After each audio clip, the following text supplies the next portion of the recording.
दोस्तों, विधानसभा चुनाव से पहले अजीत पवार को फिर से लगा है एक बड़ा झटका और ये झटका फिर से उन्हें दिया है शरद पवार ने। आपको बता दें दोस्तों कि आरपीआई जो संजय खरात हैं उन गुट के उन्होंने अजीत पवार का साथ छोड़ के शरद पवार की पार्टी में चले गए, एमबीए ज्वाइन कर लिया है दोस्तों उन्होंने। और इस मौके पर मौजूद रही सुप्रिया सुले और जयंत पाटिल जो कि शरद पवार गुट के बड़े नेता हैं दोस्तों। तो एक बड़ा झटका अजीत पवार को ठीक चुनाव से पहले लगा है। क्या इसके मायने और क्यों इसे बड़ा झटका माना जा रहा है दोस्तों, और क्या वजहें बताई हैं उन्होंने कि क्या कुछ चल रहा है अजीत पवार और मायावती के भीतर, वो सब कुछ संजय खरात ने बताया है। आपको सब कुछ बताएंगे डिटेल में। नमस्कार दोस्तों, मेरा नाम है मनीष कुमार सिंह और आप देख रहे हैं 4 PM महाराष्ट्र। दोस्तों, आरपीआई नेता जो है संजय खरात, वो अजीत पवार की एनसीपी का साथ छोड़ चुके हैं दोस्तों, और अब वो एमबीए के साथ शामिल हो गए हैं। और इस शामिल होने की जो ऑफिशियल प्रक्रिया है उसमें मौजूद रही शरद पवार की एनसीपी से जो उनकी सांसद भी हैं सुप्रिया सुले और जयंत पाटिल, उनकी मौजूदगी में संजय खरात ने एमवीए जो है वो ज्वाइन कर लिया है। शरद पवार ने एक बहुत बड़ा झटका अजीत पवार को दे दिया है दोस्तों।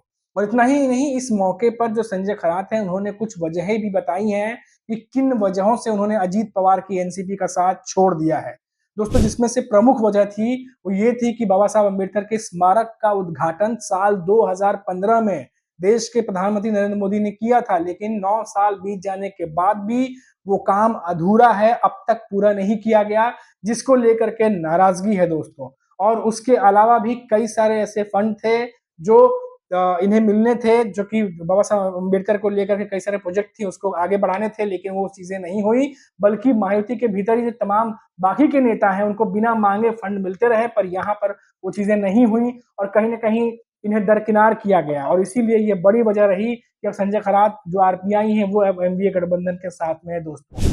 तो यानी अजीत पवार के एनसीपी को लोकसभा चुनाव के बाद से लगातार झटके पे झटके मिल रहे हैं। और आपको बता दें कि अभी कल ही हमने आपको 4 PM पे ये खबर बताई थी कि कैबिनेट की मीटिंग में कैसे अजीत पवार जो डिप्टी सीएम है और महाराष्ट्र के सीएम एकनाथ शिंदे, दोनों के बीच में हीटेड आर्गुमेंट, बहसा बहसी हुई है दोस्तों। जिसके बाद मीटिंग शुरू होने के 10 मिनट के बाद ही अजीत पवार मीटिंग छोड़कर चले गए। जो सोर्सेस के हवाले से खबर आई थी दोस्तों, हमने वो कल ही आपको बता दी थी। हालांकि अजीत पवार ने खुद, उनकी एनसीपी की तरफ से कहा गया कि उन्हें लातूर जाना था, इसीलिए वो निकल गए। लेकिन जो सोर्सेस के हवाले से खबर आ रही है दोस्तों कि दोनों के बीच में बहसा बहसी हुई है अप्रूवल ऑफ प्रोजेक्ट को लेकर के। और दोस्तों, सबसे बड़ी बात कि अजीत पवार के जाने के बाद भी कैबिनेट की मीटिंग 2 घंटे से ज्यादा चलती रही और कई सारे प्रपोजल्स को अप्रूवल दिए जाते रहे। ये भी खबर निकल के आ रही है दोस्तों। और इनमें से कई सारे ऐसे अप्रूवल थे जो वित्तीय संबंधित थे, जिनको अप्रूवल किया गया, वो भी अजीत पवार जब वहां मौजूद नहीं थे तब। अब सोचिए कि ये कितनी बड़ी बात है दोस्तों, ये खबरें जो निकल के आ रही हैं। और साथ ही साथ महायुति के भीतर, जो हम पहले भी आपको बताते रहे हैं कि लोकसभा चुनाव के बाद से ही महायुति के भीतर जबरदस्त तरीके से खींचतान चल रही थी और सीट शेयरिंग के दौरान वो साफ साफ दिखाई दी। और अब तो कैबिनेट की मीटिंग में भी ये तमाम बातें जो है नजर आ रही हैं दोस्तों। तो ये जो पूरा माजरा है वो देखिए कितना गरमाया हुआ है। और इसी बीच ये सब कुछ चल ही रहा है, अजीत पवार भारी टेंशन में है, वो इन दिनों साफ साफ दिखाई दे रहा है जिस तरीके से खबरें निकल के आ रही हैं। और उसी बीच उनके ही पार्टी के नेता उनके साथ छोड़ के जा रहे हैं, कभी पार्षद तो कभी विधायक। और अब ऐसे में एक पूरी की पूरी पार्टी आरपीआई जो है संजय खरात, वो एनडीए गठबंधन में चली गई है दोस्तों। और आपको बता दें कि लगातार महायुति के नेता जो हैं, वो जो कुछ भी लोकसभा चुनाव से पहले की परिस्थितियां थी जिनकी वजह से उन्हें लोकसभा चुनाव में नुकसान पहुंचा, उसे एक एक करके ठीक करने की कोशिश महायुति की तरफ से की जा रही है।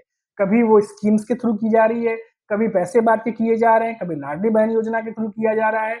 लेकिन क्या वाकई में मराठा आरक्षण को लेकर के जो परिस्थिति महाराष्ट्र में बनी हुई थी, क्या उसका असर खत्म हो जाएगा? जवाब है नहीं। क्योंकि अभी भी कई सारे जो नेता हैं, कई सारे जो किसान हैं, कई सारे जो महाराष्ट्र के अंदर में गांव कस्बे हैं, वहां पर उनका असर जो है वो देखने को मिलता है दोस्तों। ऊपर से ओबीसी समुदाय के जो प्रोटेस्ट चल रहे थे उसका भी असर देखने को मिलता है। और कोशिश की जा रही है अलग अलग तरीके से, कान घुमा के पकड़ने की कोशिश की जा रही है कि कुछ और तरीकों से जो है इस नाराजगी को दूर किया जाए महायुति की तरफ से। लेकिन एमबीए गठबंधन, खासतौर से शरद पवार, लगातार हम देख रहे हैं कि किस तरीके से वो घेराबंदी कर रहे हैं। और इसी घेराबंदी के एक हमने देखा कि किस तरीके से पहले बीजेपी को झटके दिए, कुछ नेता उनके पार्टी में चले गए, उसके बाद हमने देखा अजीत पवार की एनसीपी के कई सारे नेता शरद पवार के पार्टी में चले गए और 2-3 को तो उन्होंने टिकट भी दे दिया, ऐसी खबरें आ रही हैं। उसके बाद अब पूरी की पूरी आरपीआई जो पार्टी है, जो संजय खरात के गुट की है, वो चली गई अब एनडीए गठबंधन में। और कुछ ही दिन पहले दोस्तों मुंबई के जो प्रेसिडेंट हैं शरद पवार गुट के, मनीष दुबे, उन्होंने खुद 4 पीएम को दिए इंटरव्यू में कहा था कि 20 से 25 विधायक शरद पवार के गुट में है दोस्तों, और आने वाले समय में कुछ भी हो सकता है।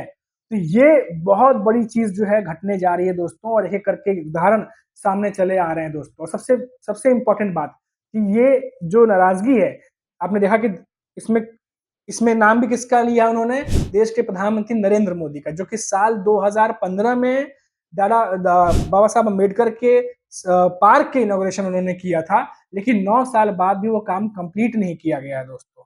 इसको लेके नाराजगी है और कहीं ना कहीं दरकिनार किए जा रहे हैं। इस वजह से इन्होंने महायुति या अजीत पवार के एनसीपी का साथ जो है फाइनली छोड़ दिया है। तो कोशिशें बहुत चल रही हैं, लेकिन धरातल पर चीजें कुछ और हैं। अब वहीं शरद पवार की अगर हम बात करें तो शरद पवार पहले ही जो बाकी की उनकी जो सीटें हैं उनको लेकर के जो तमाम उम्मीदवार हैं उनके साथ उनकी मीटिंग चल रही है। और हमने आपको बताया भी था कि कई सारे ऐसे उम्मीदवार हैं जिनका इंटरव्यू भी बाकायदा सुप्रिया सुले, जयंत पाटिल और शरद पवार कर रहे हैं, उनसे मुलाकातें हो रही हैं, रणनीति पर चर्चा जो है वो लगातार चल रही है।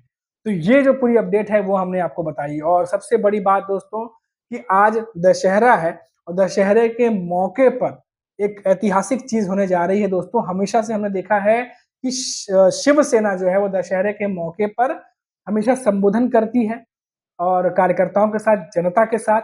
और दशहरे के मौके पर आज उद्धव ठाकरे और एकनाथ शिंदे, जो दोनों प्रमुख नेता हैं अपनी शिवसेना के और एक तो सीएम है, आज आमने सामने होने वाले हैं दोस्तों। और क्योंकि दशहरे पर संबोधन हमेशा से होता आया है, जब शिवसेना एक थी तभी भी होता था। अब शिवसेना 2 हिस्सों में बटी हुई, तो जाहिर सी बात है कि एक जगह तो होगी नहीं। एकनाथ शिंदे कहीं और से करेंगे, उद्धव ठाकरे कहीं और से करेंगे। अब देखना भी जरूरी ये है दोस्तों कि दशहरे का मौका तो है, लेकिन चुनाव का माहौल भी है। और ऐसे में अगर ये एक दूसरे पर निशाना साधते हैं तो इसमें कोई ताज्जुब की बात नहीं होगी दोस्तों। लेकिन ये देखना दिलचस्प होगा कि इस बार किन बातों को लेके, किन मुद्दों को लेकर के उद्धव ठाकरे एकनाथ शिंदे पर निशाना साधते हैं। और ठीक उसी तरीके से कि एकनाथ शिंदे जो है अब वो किस तरीके से अपना बचाव करेंगे या किस तरीके से वो यूबीटी पक्ष या उद्धव ठाकरे पर निशाना साधेंगे और क्या कुछ कहेंगे दोस्तों। तो इसकी जो पूरी डिटेल है वो भी हम आप तक लेकर के आएंगे, और जैसे ही जो अपडेट आती है वो आपके सामने हम ले आकर के रखेंगे दोस्तों, क्योंकि ये इंपॉर्टेंट जानकारी थी, इसलिए मैंने वीडियो के आखिर में जाते जाते मैंने आपको बता दी। तो फिलहाल अभी के लिए इतना ही, फिर लौटेंगे तो बात करेंगे महाराष्ट्र की किसी बड़ी खबर पर। तब तक आप देखते रहिए 4 PM महाराष्ट्र और मुझे इजाजत दीजिए। नमस्कार।